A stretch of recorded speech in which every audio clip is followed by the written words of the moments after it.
네, 안녕하세요. 코사노바입니다.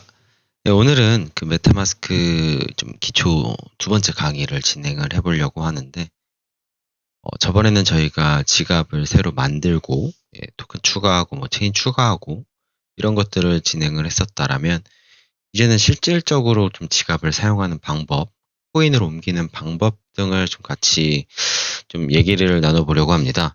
우선 지난번에 저희가 만들었던 지갑을 삭제를 하고 다시 좀 설치를 해봤어요. 그래서 지난번에 생성했던 니모닉으로 지갑을 다시 불러오는 것부터 해서 강의를 진행하려고 합니다. 우선 지갑을 불러오실 때는 뭐 이런 거 동일하게 체크하시고 기존 지갑 가져오기 버튼이 있어요. 네, 이거 누르시면 뭐 이제 이런 설명들을 읽어보시면 되고요. 동의함 누르시고 지난번에 생성했던 비밀 복구 구문, 즉 니모닉이죠. 니모닉을 입력해라 라고 보여집니다.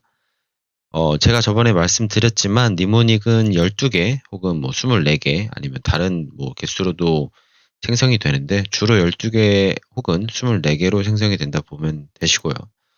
저희가 지난번에 그 생성했던 니모닉으로 한번 지갑을 불러와 보도록 할게요. 네, 이렇게 총 12가지의 비밀 복구 구문을 넣으시면 비밀 복구 구문 컨펌이라는 곳에 불이 들어오면서 지갑을 만드실 수 있는데요. 지갑을 불러오는 거죠. 비밀번호는 저희가 지갑을 열고 닫을 때 사용하는 비밀번호라서 새로 생성해 주시면 됩니다.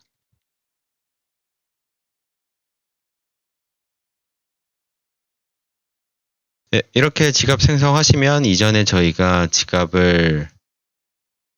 이렇게 지갑을 불러오시면 저희가 지갑을 새로 생성했던 것과 마찬가지로 이런 문구들이 뜨고 처음에 봤던 이 화면으로 오는 것을 확인할 수 있습니다. 지난번에 그 만들었던 지갑이랑 같은 주소를 가지고 있고 물론 계정은 처음에 초기화가 돼서 그 전 계정들은 안 보일 수가 있어요. 근데 일단은 이 퍼블릭키 주소로 한번 확인을 해보시면 동일 계정임을 아실 수 있을 거고 추가적으로 계정을 추가해서도 이전에 있었던 다른 계정들도 불러오실 수 있습니다. 여기서 제가 좀 한 가지 추가로 설명을 드리려고 하는 게 지난번에 니모닉이랑 그 프라이빗 키에 대해서 조금 더 자세하게 설명을 드렸어야 되는데 놓친 부분이 있어서 이번에 조금 지갑을 불러오는 과정을 통해서 다시 한번 자세히 좀 설명을 드리려고 합니다. 지난번에도 이 모식도를 한번 보여드리긴 했었는데 지금 보시다시피 저희가 그 지갑을 불러왔던 니모닉이라는 거는 이 지갑 전체를 지갑에 파생되는 모든 프라이빗 키까지 한꺼번에 컨트롤할 수 있는 지갑의 정말 중요한 비밀 복구 구문이라고 생각하시면 되고요. 그 안에 지금 계정 1, 계정 2 이렇게 나와 있는 것들은 이 니모닉에서 파생될 수 있는 하나하나의 프라이빗 키라고 보시면 됩니다. 저희가 메타마스크나 다른 지갑 프로그램을 통해서 니모닉을 생성하실 때는 즉 새 지갑을 만드실 때는 이런 니모닉들을 하나씩 만드시는 개념이라고 보시면 되고요.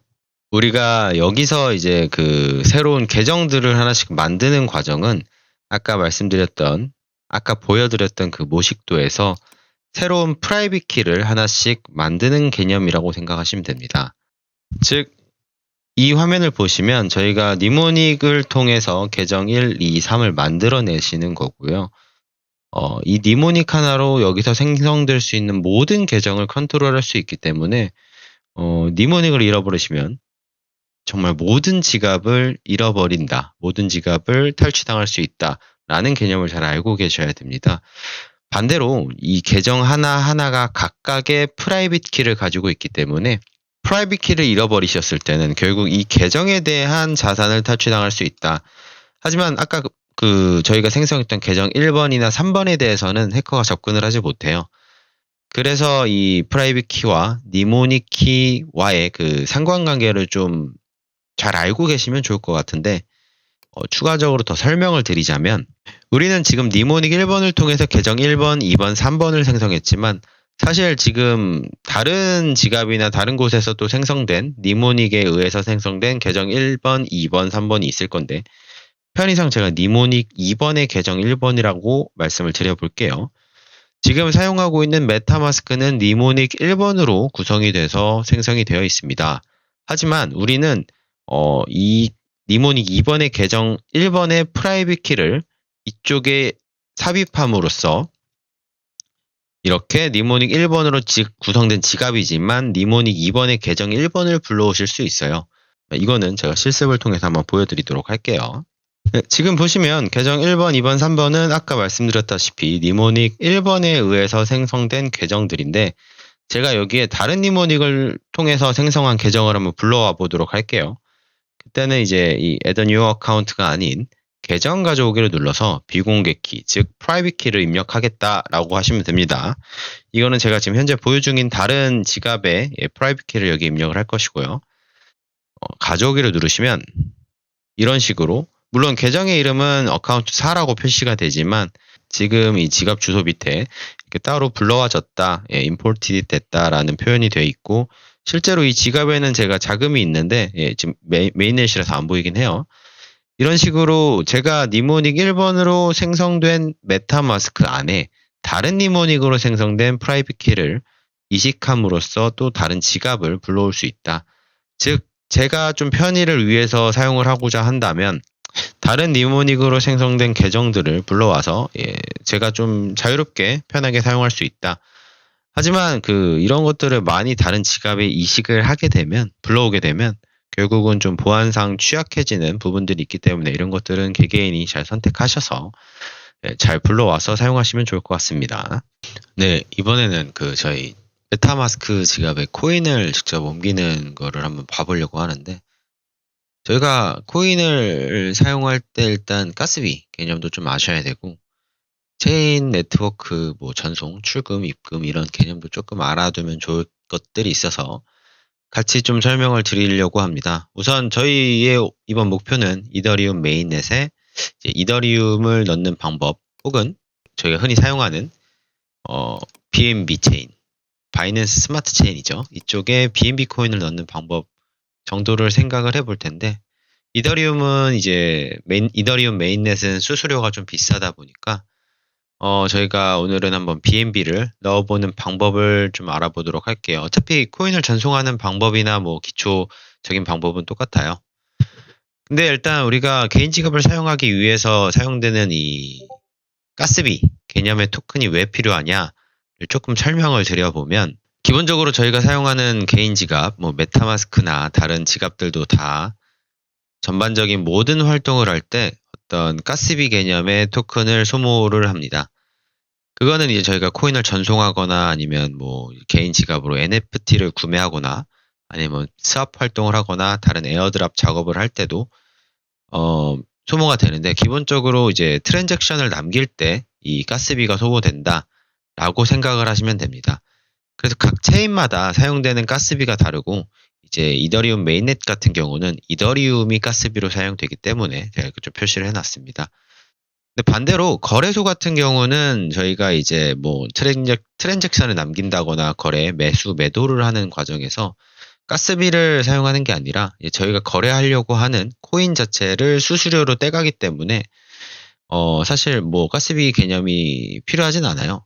이 개인 지갑에서 가스비를 필요로 하는 이유는 여러 가지 이유가 있겠지만 트랜잭션을 남기는 데 있어서 어떠한 비용도 지불되지 않는다면 해커에 의한 무작위한 트랜잭션 혹은 과도한 트랜잭션이 발생하면 또 이제 동작이 원활하지 않기 때문에 이런 전반적인 모든 활동에 트랜잭션을 남길 때는 가스비가 필요하다라고 정도만 알아두셔도 지갑을 사용하실 때는 큰 문제는 없을 것 같습니다. 자, 그러면 우리가 이제 코인을 옮긴다라는 거는 사실 원화로부터 시작을 해야 되거든요. 원화로부터 어떻게 저희 개인 지갑 메타마스크로 코인을 옮기느냐. 첫 번째는 국내 거래소.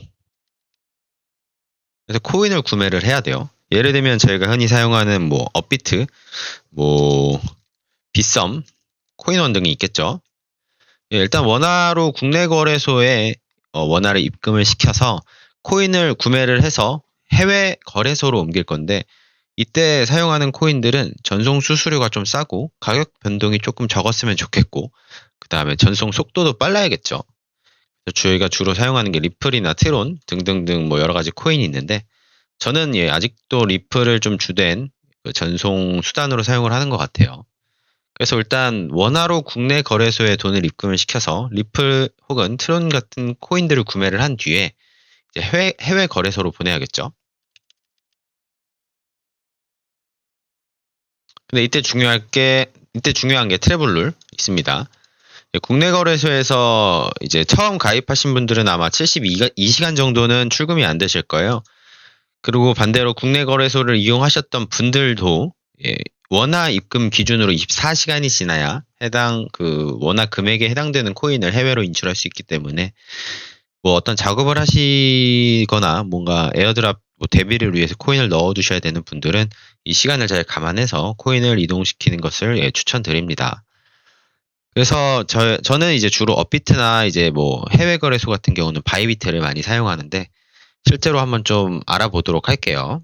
네, 사실 업비트 제 국내 거래소 기준으로 말씀을 드리면 대다수의 그 이더리움이나 뭐 이런 주된 코인들이 여러 가지 네트워크를 지원하진 않아요. 그래서 저희가 이제 업비트는 주로 이제 해외 거래소로 코인을 보내는 용도로만 사용을 할 때도 있고 저도 업비트에 뭐 많은 코인을 가지고 있지는 않습니다. 그래서 여기 이제 입출금 쪽에서 해당 코인이 어떤 네트워크를 지원하는지를 확인해 볼 수도 있지만 이 고객센터 쪽에 입출금 현황 이쪽에서 코인을 검색해 보시면 정확하게 지금 출금이 가능한지 그다음에 어떤 네트워크를 지원하는지도 같이 편하게 볼 수 있기 때문에 이쪽에서 한번 검색을 해보시고 이용하시는 것을 추천드립니다. 저희가 흔히 하는 이더리움 네트워크 ETH는 보시면 아시겠지만 여기서는 출금 네트워크를 이더리움밖에 지원하지 않아요.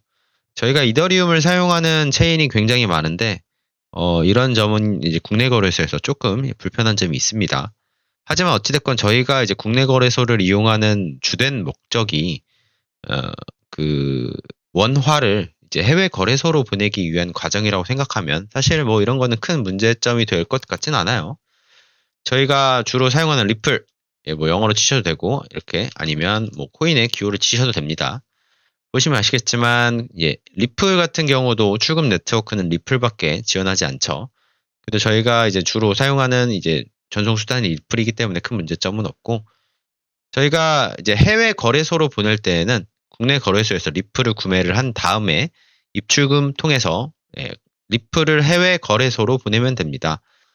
리플을 출금한다고 해서 이제 리플을 구매를 하시고 입출금을 선택을 하실 때 보면 아까 말씀드렸던 트래블룰 중에 이제 100만 원 이상의 입금 건의 경우는 본인 계정으로만 입금이 됩니다. 입출금이. 이게 뭐 100만 원 미만으로 여러 번 보내실 경우에도 아마 이제 그 필터링에 의해서 걸릴 거예요. 그래서 웬만하면 본인 계정을 이용해서 해외 거래소도 즉 본인 명의로 등록이 된 해외 거래소만 보내시는 걸 추천드리고 업비트나 이제 저희 국내 거래소 같은 경우는 출금을 지원하는 거래소가 또 정해져 있어요.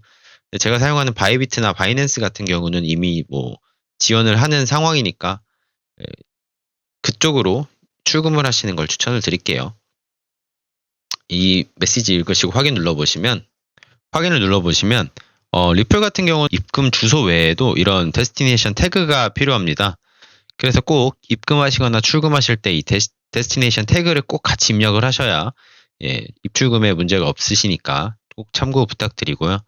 출금을 신청을 할 때도 보시면 아시겠지만 리플 네트워크로 입금을 지원하는지 확인하시고 이 코인을 출금할 때는 항상 같은 체인 그 다음에 그 해당 체인을 지원하는지를 확인하고 입금을 하셔야 됩니다. 이것도 간략하게 좀 설명을 드려볼게요. 저희가 이제 바이낸스나 업비트로 좀 예를 들어보면 아까 이제 업비트 같은 경우는 이더리움 코인은 이제 이더리움 메인넷만 입출금을 지원합니다. 그래서 사실 바이낸스 같은 경우에는 이제 이더리움을 출금할 수 있는 체인이 여러 가지인데 그 중에서도 이제 이더리움을 출금할 때 옵티미즘이라는 네트워크를 통해서도 출금할 수 있는데 업비트 같은 경우는 이 옵티미즘이라는 체인을 지원하지 않기 때문에 제가 만약에 바이낸스에서 이제 옵티미즘 체인으로 이더리움을 업비트로 보냈을 때에는 코인이 중간에 이제 붕 뜨는 상황이 오게 됩니다. 그냥 업비트에서는 자기들은 이더리움 메인넷만 지원한다고 이미 공시를 했기 때문에 다른 타 체인의 이더리움을 받을 수 없게 돼 있어요. 그렇기 때문에 이제 각각 이제 어떤 코인을 보내실 때는 내가 보내고자 하는 거래소랑 그다음에 입금을 하려고 하는 거래소에서 해당 체인을 같이 지원하는지를 꼭 확인을 하셔야 돼요. 실제로도 이제 뭐 바이빗이나 바이낸스 이런 데 보시면 아까 설명드린 것처럼 이더리움을 출금할 때나 혹시 입금할 때 보시면 여러 가지 체인을 지원하는 걸 보실 수 있죠. 하지만 국내 거래소인 이 업비트 같은 경우는 무조건 이더리움 체인으로만 이더리움을 받고 줄 수 있기 때문에 저희가 이런 건 좀 잘 숙지하시고 같은 코인도 이제 같은 네트워크로만 항상 입출금을 진행하셔야 됩니다. 그래서 일단 리플을 이제 저희가 해외 거래소로 출금한다라고 했을 때 일반 출금으로 선택하시고 이제 출금 네트워크가 리플인 걸 확인하시면 되고요. 출금하고자 하는 수량을 적으시고 이제 나중에 출금을 하시면 됩니다. 제가 사용하는 그 바이빗 계정을 좀 기준으로 말씀을 드려보면 저희는 이제 리플을 받을 거기 때문에 이 디파짓 누르셔서 받고자 하는 코인을 선택을 하시고 어떤 체인인지를 골라야 되는데 아시겠지만 아까 업비트는 리플 체인만 입출금을 지원합니다. 여기도 보시면 뭐 리플은 보통 체인이 하나이기 때문에 크게 고민하실 필요는 없어요. 리플을 선택을 하시고 뭐 이런 것들을 누르시면 이제 리플 입금 어드레스가 나오고 아까 말했지만 데스티네이션 태그, 디퍼짓 태그라는 숫자로 되어 있는 태그가 나옵니다. 네, 저희가 실제로 리플을 출금할 때도 보시면 이제 전송 수수료가 리플 1개가 드니까 최대로 9개를 출금한다고 했을 때 확인을 누르시면 같은 네트워크가 맞는지 확인을 한번 물어보는 메시지가 나오고 확인을 누르시고 받는 사람 주소에는 그 아까 저희 여기서 봤던 이 주소를 넣으시면 되고 저희가 말씀드렸듯이 이 데스티네이션 태그가 매우 중요합니다. 이 태그도 같이 넣어주셔야 돼요. 숫자로 이루어진 이 데스티네이션 태그를 넣어주시고 동의사항 하시고 출금 신청을 하시면 이 바이빗으로 이제 리플이 들어오게 됩니다. 실제로 이제 리플이 거래소에 입금이 되면 저희가 이거를 USDT로 팔아야 다른 코인을 구매해서 개인 지갑으로 넣을 수 있기 때문에 여기 검색하셔서 스팟 이제 트레이드 할 수 있는 쪽에서 들어가셔서 리플 선택하시고 이제 들어온 리플 수량만큼 내가 USDT로 팔고 싶은 수량만큼 정해서 가격을 정하시고 마찬가지로 주문을 하시면 됩니다. 이렇게 해서 리플이 USDT화가 되면 이제 저희는 개인 지갑으로 보낼 코인을 구매를 해서 해외 거래소에서 코인을 개인 지갑으로 보내면 됩니다. 그래서 해외 거래소에서 리플이나 트론을 매도하셔서 USDT로 만드시고 개인 지갑으로 보내시려고 하는 코인을 해외 거래소에서 구매하시면 됩니다. 예를 들면 뭐 이더리움이라든지 BNB 등등 옮기고자 하는 코인들이 있겠죠.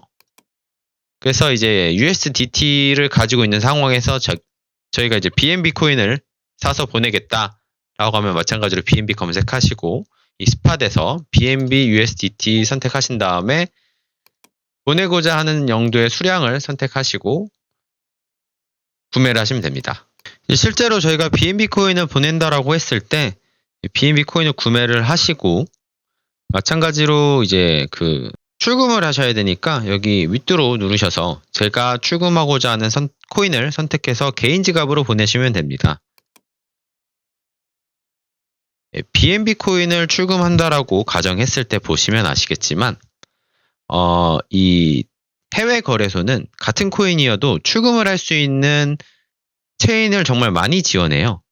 물론 BNB 같은 경우는 체인이 지금 BSC밖에 없겠지만 저희가 아까 예를 들었던 이더리움 같은 경우는 출금할 수 있는 체인이 굉장히 많습니다. 보시면 아시겠지만 그래서 이제 이더리움 메인넷이라고 부르는 ERC 같은 경우는 보시면 아시겠지만 수수료가 꽤 비싸요. 8달러죠.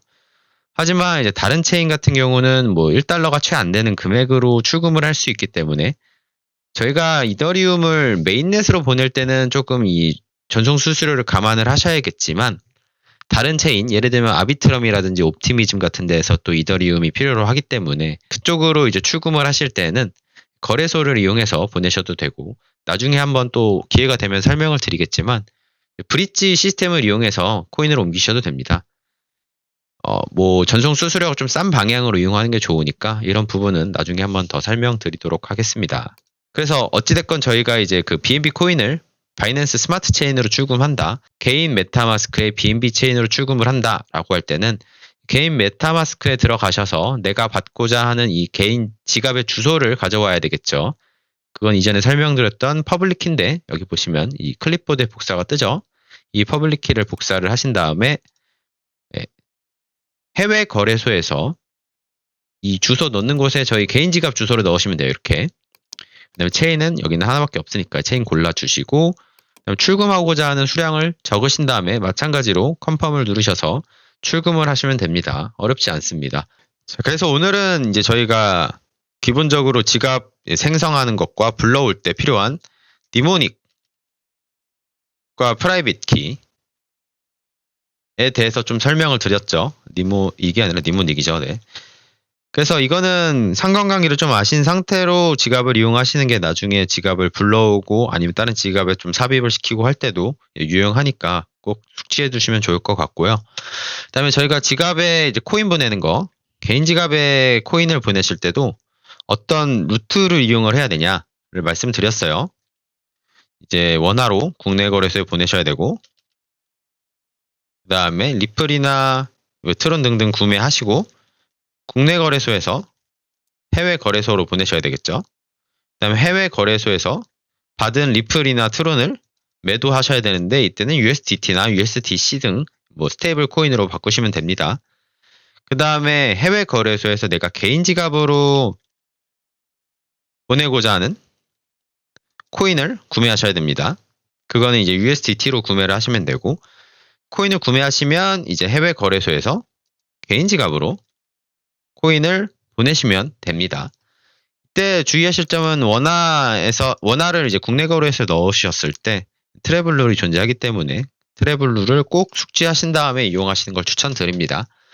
어찌됐건 이제 개인 지갑을 사용하시는 방법을 터득해야 추후에 이제 에어드랍 작업이라든지 다른 어떤 뭐 이제 이벤트 등에 참여하실 수 있으니까 꼭 숙지해 두시고 개인 지갑 사용하시면서 사고 일어나지 않도록 조심했으면 좋겠습니다.